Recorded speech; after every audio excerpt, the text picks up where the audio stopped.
Hi friends, இன்றைக்கி ரொம்பவே சிம்பிளாக அண்ட் டேஸ்டியாக நம்ம தக்காளி ரசம் எப்படி செய்கிறதுன்னு பார்க்க போகிறோம்.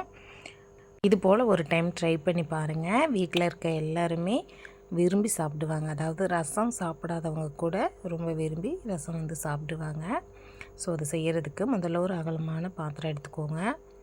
எடுத்துட்டு இதில் ஒரு கொத்தளவுக்கு கருவேப்பிலை சேர்த்துக்கோங்க. சேர்த்துட்டு ஒரு 5 தக்காளி பழமாக சேர்த்துக்கோங்க. சேர்த்துட்டு கை நல்லா வாஷ் பண்ணிக்கோங்க. வாஷ் பண்ணிவிட்டு இதை நம்ம இப்போ பிசைஞ்சு எடுத்துக்க போகிறோம். இது கூடவே உங்களுக்கு தேவையான அளவு கொத்தமல்லி இலை சேர்த்துக்கோங்க. நான் ஒரு அரை கைப்பிடி அளவுக்கு சேர்த்துக்கிறேன். சேர்த்துட்டு இதை நல்லா பிசைஞ்சு எடுத்துக்கோங்க. அதாவது நம்ம ரசத்துக்கெல்லாம் தக்காளி கரைச்சி பாருங்கள், அதுபோல் நல்லா கரைச்சி எடுத்துக்கோங்க. தக்காளி நல்லா கரைச்சி விட்டுட்டு உங்களுக்கு வேணாம் அப்படின்னா அந்த தக்காளியோட தோல்லாம் நீங்கள் எடுத்துடுங்க. அப்படி இல்லை நாங்கள் யூஸ் பண்ணுவோம் அப்படின்னா நீங்கள் தக்காளி தோலோடையே நீங்கள் ரசம் வச்சுக்கோங்க. நான் அதில் இருக்க தக்காளி தோலெல்லாம் நான் எடுக்கலை. நான் எப்பொழுதுமே ரசம் வைக்கும் பொழுது தக்காளியெல்லாம் கரைச்சிட்டா அதோடய தோலெலாம் நான் எடுக்க மாட்டேன். ஸோ அதோடு தான் நான் ரசமும் வச்சுப்பேன். ஸோ உங்களுக்கு வேணாம் அப்படிங்கிறவங்க நீங்கள் அந்த தோல்லாம் கொஞ்சம் ரிமூவ் பண்ணிக்கோங்க. ரிமூவ் பண்ணிவிட்டு நல்லா இந்த அளவுக்கு நல்லா பிசைஞ்சு விட்டு நீங்கள் தக்காளி கரைச்சி எடுத்துக்கோங்க. இந்த அளவுக்கு நல்லா கரைச்சி எடுத்துக்கோங்க. தக்காளி ரசத்துக்கு நம்ம புளி சேர்க்கக்கூடாது. ஸோ அதனால் நம்ம 5 தக்காளி சேர்த்துருக்கோம். இந்த தக்காளியோட புளிப்பே சரியானதாக இருக்கும். நல்லா கரைச்சி விட்டுட்டு இதில் ஒரு 2 கப் அளவுக்கு தண்ணி சேர்த்துக்கோங்க. அதாவது ஒரு 1/2 லிட்டர் அளவுக்கு தண்ணி சேர்த்துக்கோங்க. சேர்த்துட்டு வேறு ஒரு பாத்திரம் ஸ்டவ்வில் வச்சுக்கோங்க. வச்சுட்டு அடுப்பை ஆன் பண்ணிக்கோங்க. ஆன் பண்ணிவிட்டு பாத்திரம் லேசாக ஹீட் ஆனதும் இதில் சமையல் எண்ணெய் ஒரு 3 டீஸ்பூன் அளவுக்கு சேர்த்துக்கோங்க.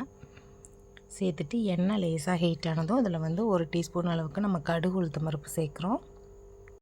ரசம் வைக்கும் பொழுது பார்த்திங்கன்னா பெரும்பாலும் கடுகு உளுத்தம் பருப்பு நிறைய பேர் சேர்க்க மாட்டாங்க. ஸோ நான் சேர்ப்பேன். டேஸ்ட்டு பார்த்திங்கன்னா சூப்பராக இருக்கும், நல்ல ஒரு ஃப்ளேவராக இருக்கும். ஸோ அதனால் நான் கடுகு சேர்த்துப்பேன். உங்களுக்கு விருப்பம் இல்லை அப்படின்னா நீங்கள் அதை ஸ்கிப் பண்ணிக்கோங்க. கடுகு நல்லா பொரிஞ்சதும் நான் மீடியம் சைஸில் 2 வெங்காயம் கட் பண்ணி வச்சுருக்கேன். 4 பச்சை மிளகாய் அதையும் நீல வாக்கில் கட் பண்ணி வச்சுருக்கேன். அதையும் இந்த எண்ணெய் கூட சேர்த்துக்கோங்க. சேர்த்துட்டு ஒரு 1/2 டீஸ்பூன் அளவுக்கு நீங்கள் பெருங்காயத்தூள் ஆயிலே சேர்த்துக்கோங்க.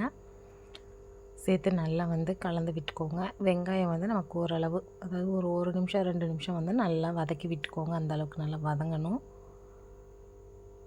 இந்த ஸ்டேஜில் நம்ம சீரகம் 1 டீஸ்பூன், ஒரு 10 பல் பூண்டு இடித்து சேர்த்துக்கலாம். நம்ம நார்மலாக வீட்டில் இடிக்கிற கல் வச்சுருப்போம் பாருங்கள், அதில் சேர்த்து இடிச்சிட்டு சேர்த்துக்கோங்க. அப்படி இல்லை உங்கள்கிட்ட இடிக்கிற கல் இல்லை அப்படின்னா நீங்கள் மிக்சியில் போட்டு அரைச்சி சேர்த்துக்கோங்க. சேர்த்துட்டு இதை நல்லா வதக்கி விட்டுடுங்க. நல்லா ஒரு வாசனை வரும். நம்ம சீரகம் பூண்டு சேர்த்து வதக்கும் பொழுது நல்ல ஒரு மணமாக இருக்கும். வீடு ஃபுல்லாக பார்த்திங்கன்னா வெறும் வாசனையாக இருக்கும். ஸோ அந்த ஸ்டேஜில் நம்ம கரைச்சி வச்சுருக்க தக்காளியை சேர்த்துக்கோங்க. சேர்த்துட்டு நல்லா கலந்துக்கோங்க. இந்த இடத்துல உங்களுக்கு தக்காளி தண்ணி கம்மியாக இருக்க மாதிரி இருந்தால் ஒரு 1/2 கப் அளவுக்கு சேர்த்துக்கோங்க. சேர்த்துட்டு இந்த ரசத்துக்கு தேவையான அளவு உப்பு சேர்த்துக்கோங்க. உப்பு சேர்த்துட்டு நல்லா ஒரு டைம் கலந்து விட்டுக்கோங்க. கலந்து விட்டுட்டு உப்பு சரி பார்த்துக்கோங்க. இதில் ஒரு 1/2 டீஸ்பூன் அளவுக்கு மஞ்சள் தூள் சேர்த்துக்கோங்க. சேர்த்துட்டு நல்லா கலந்துக்கோங்க.